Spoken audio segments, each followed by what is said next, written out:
Bien-aimé, Dieu veut que tu espères en lui. Dieu donne de l'espérance. Lorsque Dieu promet de faire quelque chose, c'est une certitude absolue. Il la fera et nous n'avons pas besoin de le savoir. Dieu est souverain. Il y a beaucoup de choses qu'il peut, qu'il veut et qu'il fait sans nous prévenir. Alors pourquoi nous dit-il ce qu'il va se passer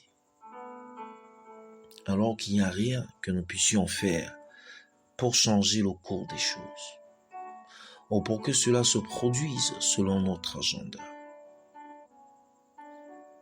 Pourquoi prend-il la peine de nous promettre des choses? Pourquoi Dieu fait-il des promesses?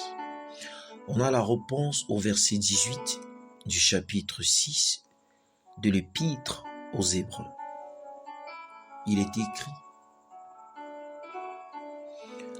afin que par deux choses immuables, dans lesquelles il est impossible que Dieu mente, nous trouvions un puissant encouragement.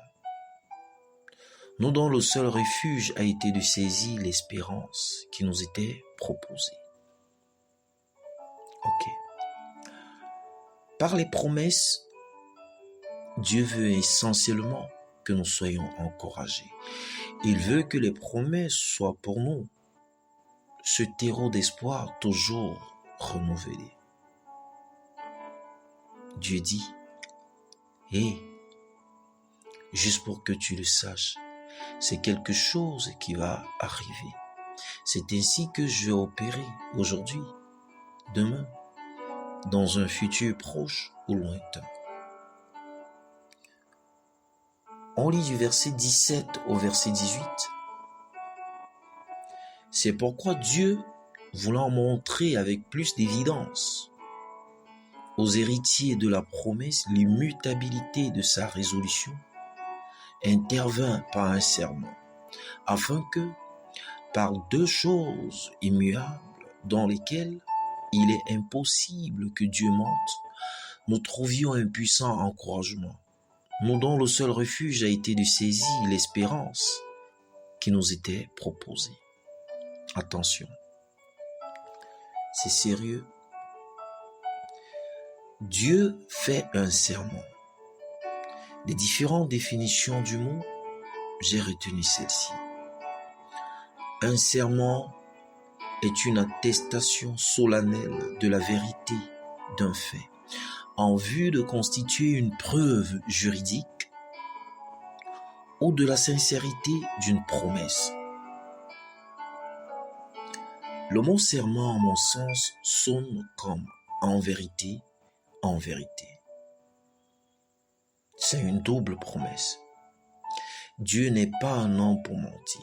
Lorsqu'en plus il fait un serment, y a-t-il une raison de ne pas espérer? Il s'agit du Dieu qui tient toute l'histoire entre ses mains, le maître des temps, celui qui tient chaque atome sous son contrôle. Il est celui qui appelle à l'existence qui n'existe pas. En plus de t'encourager, ces promesses te permettent de résister aux traits enflammés de l'ennemi de nos âmes. Le roi David, au psaume 27, à partir du verset 13 au verset 14, pouvait dire: oh, si je n'étais pas sûr de voir la bonté de l'Éternel sur la terre des vivants. Espère en l'Éternel, fortifie-toi et que ton cœur s'affermisse. Espère en l'Éternel. Alors, permets-moi de conclure avec cette question. De quelle promesse de Dieu tirée de sa parole as-tu besoin de te nourrir en cette saison? Prends courage et sois fortifié.